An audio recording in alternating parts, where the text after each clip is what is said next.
সুপ্রিয় দর্শক, আজকে আমাদের মাঝে উপস্থিত রয়েছেন সঙ্গীত শিল্পী কামাল আহমেদ। শুভ সকাল, কেমন আছেন? শুভ সকাল, ভালো। গত ঈদে আপনার একটি মিউজিক ভিডিও রিলিজ হয়েছে, সেই গান সম্পর্কে জানবো। কোথায় কোথায় শুটিং করা হয়েছে, গানটি কি ধরনের ছিল এবং গানের সাথে কারা কারা যুক্ত ছিলেন? এটা একটি রোমান্টিক গান। আমার সাথে সহশিল্পী হিসেবে ছিলেন হুমায়রা বশির। গানটি লিখেছেন একজন বিখ্যাত গীতিকবি মুন্সি ওয়াদুদ। সঙ্গীত এবং সুর দিয়েছেন গোলাম সরোয়ার এবং এটির চিত্রধারণ করেছেন তোয়েব রহমান, পরিচালনাও তিনি করেছেন। এবং এটি মানে যে কক্সবাজার সহ ওই এলাকাতেই শুটিং হয়েছিল। এখন তো আসলে বলা যেতে পারে যে মিউজিক ভিডিওরই ট্রেন্ড। মিউজিক ভিডিও ছাড়া কেউ আসলে গান শুনতেও চান না এবং এখন গান শোনার থেকে দেখাটা বেশি ইম্পর্টেন্ট। সেই জায়গা থেকে কি কি বিষয় মাথায় রেখে আসলে মিউজিক ভিডিওটা তৈরি করা হয়েছে? না, আসলে একেবারে সময়ের সাথে তাল মিলিয়ে যে আমি কাজ করি এমনটি নয়। আমার ভাবনাটা থাকে মৌলিক বিষয়কে নিয়ে। আচ্ছা, এজন্য আমি কিন্তু সবসময় পূর্ণাঙ্গ অ্যালবামও করি। ওকে। যেমন রবীন্দ্রনাথের জন্মশতবার্ষিকীতে আমার একক অ্যালবাম রবীন্দ্রনাথের প্রেমের গান নিয়ে পুনশ্চ ভালোবাসা প্রকাশিত হয়েছে। তারপরেও আপনি যে কথাটি বললেন যে মিউজিক ভিডিওর ট্রেন্ডটা বেশি, হ্যাঁ, সেটি মাথায় রেখে সেভাবে যেহেতু ঈদ আমাদের একটি সার্বজনীন উৎসব, সেই কথাটা মাথায় রেখে একটি রোমান্টিক আবেগী একটি কথা। এবং আমি নিজের গানকে অসাধারণ সুর বললে সেটি ঠিক হবে না, শ্রোতারা বলবেন যে গানটি কেমন হয়েছে। কিন্তু আমার ভাবনা তো ভালো কিছু করার জন্যই থাকবে, যে একজন ভালো গীতিকবি, একজন ভালো সুরকার এবং একজন ভালো সহশিল্পীকে নিয়ে গানটা করা এবং অনেক যত্ন করে সেটি চিত্রধারণ এবং সম্পাদনা করে এটি করবার চেষ্টা করেছে। চমৎকার। কিন্তু আমরা দর্শকদের কাছ থেকে রিভিউ পাওয়ারও তো একটা প্রত্যাশা রাখি। সো কেমন রিভিউ পেয়েছেন, কেমন দর্শকরা বলেছেন, এমন কোনো কমেন্টস আছে কিনা যেটা আপনাকে খুব উৎসাহিত করেছে? না, নিঃসন্দেহে আমার সহশিল্পী সহ আমার কাছে অনেক রকমের কমপ্লিমেন্ট এসছে দেশ বিদেশ থেকে। যেহেতু এটি অনলাইনেও রিলিজ হয়েছে, সুতরাং সমগ্র বিশ্ব থেকেই এটি একটি মৌলিক এবং অসাধারণ সৃষ্টি বলেই আমরা ফিডব্যাক পেয়েছি। আচ্ছা, সেই গানটির কি দুটি লাইন শোনা যেতে পারে কিনা? জি। কোন মহাসাগরের ঢেউ তোমায় আমায় ভাসিয়ে নিয়ে যায়, জানবে না কেউ। কোন মহাসাগরের ঢেউ তোমায় আমায় ভাসিয়ে নিয়ে যায়, জানবে না কেউ, জানবে না কেউ। তোমায় আমায় ভাসিয়ে নিয়ে যায়, জানবে না কেউ। খুব ভালো, ধন্যবাদ আপনাকে। আপনি খুব গুণী শিল্পীদের সাথে কাজ করেছেন, তার মধ্যে অন্যতম হুমায়রা বশিরের সাথে আপনার কাজ করা হয়েছে। তার সাথে কাজ করার অভিজ্ঞতা কেমন? আসলে হুমায়রা বশির একটি বনেদি সঙ্গীত পরিবারের জন্মগ্রহণ করেছে এবং তার বাবা বশির আহমেদ কালজয়ী শিল্পী, তার ভাইও গান করে। তো সুতরাং তাদের পরিবারের সঙ্গীতের প্রতি যে মূল্যবোধ এবং যে সঙ্গীতকে যে একটা শীর্ষ আসনে রাখা, সেই বোধটা আছে। তো সেই জায়গা থেকেই শিল্পী হিসাবে তাকে নির্বাচন করা এবং কাজ করতে গিয়ে তার যে কাজের প্রতি যে সততা, নিষ্ঠা, সেটি আমাকে মুগ্ধ করেছে। একটা শিল্পীর জন্য এই ধরনের কালচারাল প্রোগ্রামের সময় গানগুলো রিলিজ করা কিংবা একটা নতুন গান দর্শকদেরকে উপহার দেওয়া কতটুকু জরুরি? আসলে এটা বাস্তবতাকে স্বীকার করতে হবে যে আপনি যেটা বললেন যে সঙ্গীত মানে আমাদের যতগুলো সৃষ্টি মানে কলা আছে তার মধ্যে মিউজিককে কিন্তু শ্রেষ্ঠ বলেছেন শেক্সপিয়ার নিজে। যদিও তিনি নাটকের মানুষ, কিন্তু তিনিও বলেছেন যে যত মানে ক্রিয়েটিভ আর্ট আছে তার মধ্যে মিউজিক ইজ দি বেস্ট। তো সুতরাং সেই মিউজিক নিয়ে আমরা কাজ করি এবং সেই মিউজিকের কিন্তু বাজারে কিছুটা হলেও মন্দা, এটা আমাদের মেনে নিতে হবে। সুতরাং যখন কোনো উপলক্ষ থাকে তখনই আমরা সেই সুযোগটাকে কাজে লাগবার চেষ্টা করি।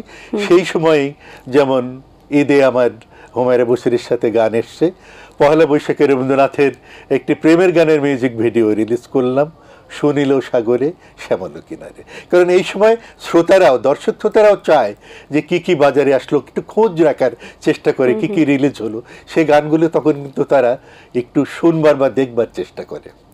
আচ্ছা, এবং আরো বিভিন্ন একটা বিষয় থাকে যে বিভিন্ন ধরনের গান শিল্পীদের আসলে দর্শকদের মাঝে রেখে দেওয়া উচিত একজন শিল্পী হিসেবে। বিভিন্ন ঘরানার গান, ইসলামিক গান, আধুনিক গান, ক্লাসিক্যাল গান, সেই সাথে একটু হাই বিটের যে গানগুলো আছে সব ধরনের, এবং স্যাড এবং রোমান্টিক তো অবশ্যই আছে।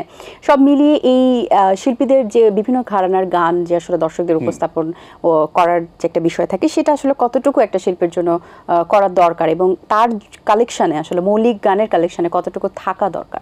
আমার কমফোর্ট জোন রবীন্দ্রনাথ। আমার 25শে বৈশাখ যে অ্যালবামটি রিলিজ হয়েছে, এটি আমার 32তম অ্যালবাম ছিল, যেহেতু 25শে বৈশাখ রবীন্দ্রনাথের জন্মবার্ষিকী। এটি রবীন্দ্রনাথের প্রেমের গান নেই করা। আপনি যে কথাটা বললেন যে বিভিন্ন ঘরানার গান, সেটিও কিন্তু আমি করবার চেষ্টা করেছি। কমিটমেন্ট থেকে আমি দেশের গান করেছি, দেশের গানের আমার মৌলিক গান আছে, বা আমি বিভিন্ন এদেশের সব রকমের শিল্পীদের সাথেই ডুয়েট গানের, আধুনিক গানের অ্যালবাম করেছি, নতুন প্রজন্ম এবং পুরনো প্রজন্ম শিল্পীদের সাথে। আমার নীল সমুদ্র বলে একটি ডুয়েট গানের অ্যালবাম আছে, স্মৃতির শহরে বলে একটি অ্যালবাম আছে ডুয়েট গানের, আরও একটি ডুয়েট গানের অ্যালবাম আছে স্বর্ণালী গোধূলি। এগুলি কিন্তু আমি আধুনিক গান নিয়ে কাজ করেছি।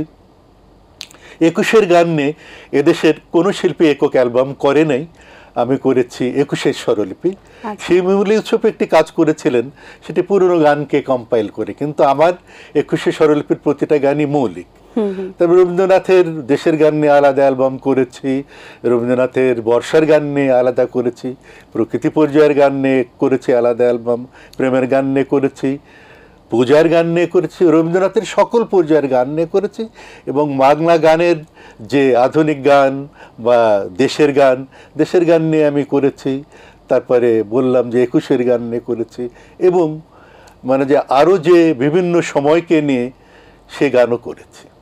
আচ্ছা, সো গান নিয়ে আর নতুন কি কাজ করার পরিকল্পনা রয়েছে? যেহেতু কুরবানি ঈদ কাছাকাছি চলে এসেছে, সো ঈদকে ঘিরে আর কোনো আয়োজন আছে কিনা, নাকি একটু নিজেকে আরো প্রিপেয়ার করবেন, আরো ভালো কিছু অফার? না, ঈদে একটি মিউজিক ভিডিও আসবে, কিন্তু নেক্সট যেটি আমি বললাম যে আমার আধুনিক গানে ডুয়েট অ্যালবামের কথাগুলো বলেছি, কিন্তু আমার আধুনিক গানে এর আগে একটি অ্যালবাম প্রকাশিত হয়েছে অধরা।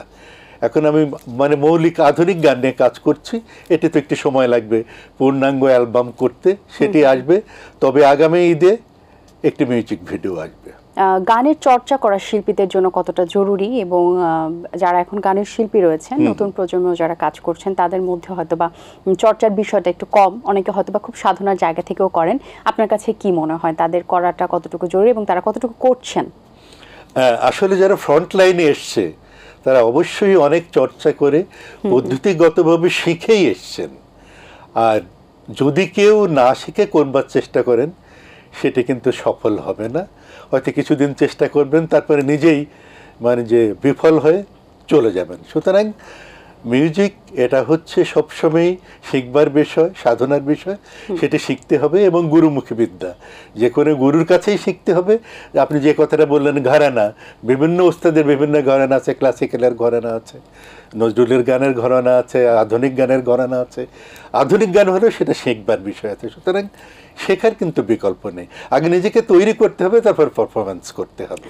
রাইট। আপনার পছন্দের শিল্পী কারা?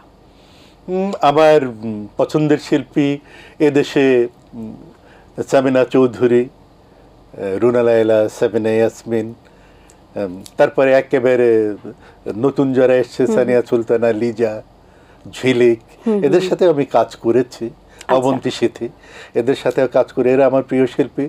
আর একেবারে যাদের গান শুনে বড় হয়েছে, এই সেই মাহমুদুন নবী, আব্দুল জব্বার, তারপরে ওপার বাংলার হেমন্ত মুখোপাধ্যায়, কিশোর কুমার, মানবেন্দ্র মুখার্জি, এদের গান শুনে বড় হয়েছে। সুতরাং দুই বাংলা মিলেই আমার প্রিয় শিল্পীরা আছে।